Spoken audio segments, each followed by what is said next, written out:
አንደኛው አንገቱን ደፍቶ መጽሐፍ ያገላብጣል፣ ሌላኛው ደግሞ ገበያ ወርዶ በሬን ይቸበቸባል።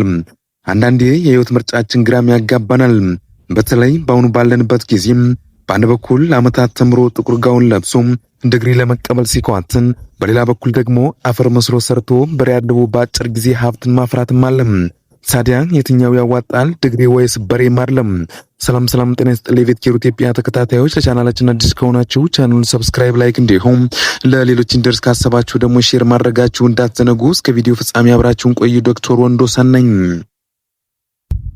ክብራትና ክብራን፣ እስኪ እኒን ጉዳይ በሁለት ጓደኛሞች በአበበና በበቀለ ታሪክ ውስጥ አስገብተን ነው። የዲግሪው መንገድ የአበበ ጉዞ። አበበ ትምህርት ይወዳል። 4 ዓመታት ሙሉ ዩኒቨርሲቲ ውስጥ እንቅልፍ አጥቶ አጥንቷል። ቤተሰብ ልጃችን ተመረቀልን ብሎ ድግስ ደግሶ ጎረቤት ጠርቶ እልልታውንም ቀጥሏል። አበበ ዲግሪውን ይዞ ቆንጆ ሱፍ ለብሶም ከተማም ወጧል። የአበበ እውነታዎች ግን ስራ ፍለጋ ማደር ወይም ሲቪ አቅፎ ከቢሮ መንከራተትም ጀምሯል። ልምድ የለም በጀት የለንም የሚሉ መልሶች የዕለት ተዕለትም ግጥምጥሞሽቹም ሆነውበታል። የገቢ ሁኔታውን ስራ ቢያገኝም መነሻ ደሞዙም የኑሮ ውድነትን የሚያቋቁም አይደለም። ከቤት ኪራይ ከትራንስፖርትና ከምግብ አልፎ ለቁጠባ የሚተርፈውም ጥቂቱም ነው። በሌላ በኩል ደግሞ የበሬ ማርለም መንገድን ማለት የበቀለን ጉዞ ስናይ፣ በቀለ ደግሞ ዩኒቨርሲቲ አልገባም። በምትኩ ቤተሰቦች የሰጡት ጥቂት ገንዘብ ይዞ ወደ ገበያም ይወርዳል። በሁለት ከስታ በሬዎችን ገዝቶ በረት ውስጥ አስገብቷቸዋል። የሱፉን ፋንታ የስራ ልብስ ለብሶ ፍሩሽ ካፋ ግሎና ሳር እያቀለበ ሌሊት ከቀንም ይንከባከባቸዋል።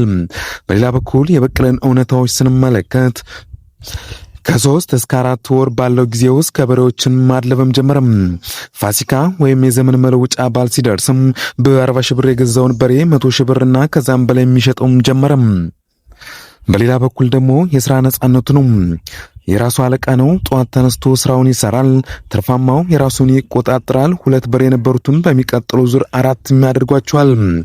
ስራው ጉልበትም ቢሆንም ልብሱም ይቆሻል። አልፎ አልፎም የገብት በሽታ ወይም የማኖ ዋጋ ቢኖርበትም አበበ ግን እነዚህ ሁሉም ነገር ተጋፍጦ እጅግም ስራውን ማተራፊም ስለሆነ ያን ያክል ኪሳራውም አይታወቅበትም።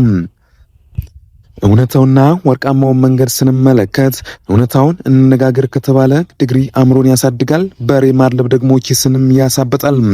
በአሁኑ ጊዜ በሀገራችን ያለው የስራ ገበያ ለዲግሪ ምሩቃን እጅግ ጠባብ በመሆኑ ብዙ ወጣቶች ዲግሪ ይዘው ስራ አጥነትም ሲሰቃዩም ይስተዋላል። ደፍረው ወደ ግብርናና የንግድ የገቡት ደግሞ የፋይናንስ ነጻነትን ያጣጣሙ ሀብታቸውን ከፍ እያደርጉም ይገኛሉ። በዚህ ሰዓት የኑሮ መንገዳችን ለማስተካከል ትክክለኛው መንገድ እና ትክክለኛው ነገር ቢኖር ዘመኑን የሚፈልገውን መንገድ የተማረ አርሶ አደርና ነጋዴ መሆን ነው። ዲግሪን ይዘህ በዩኒቨርሲቲ ያገኘውን የዕቅድ የሂሳብ አያያዝ፣ የችግር አፈታትና የቴክኖሎጂ አጠቃቀም ክህሎትን በሬ ማድለብ ላይ ቢተገበር በዘልማድ ከሚሰራው በቀል ይልቅ በአንተ በተሻለ ሳይንሳዊ መንገድ የምናዘጋጀት ገበያውን አጥንተህ በጥፍ ማትረፍም ትችላለህ። ንጹህ ልብስ ለብሶ ላፕቶፕ ከፍቶ የበሬዎችን እድገት መከታተል የዘመኑም ስልጣኔ ነው። አሁን ያለንበት ዘመን ምን ተማር ከማለት ይልቅ ምን መስራት ትችላለህ የሚለው ላይ ያተኩራል። ታዲያ እናንተስ አሁን ያለ የትኛውን መንገድ የተከታተላችሁ ነው ወይስ ሁለቱን አጣምራችሁ ለመስራት አስባችኋል? ያላችሁን ሐሳብ በኮሜንት አሳውቁኝ። በሌላ ቪዲዮ እስከማገኛችሁ ቸር ቆዩልኝ።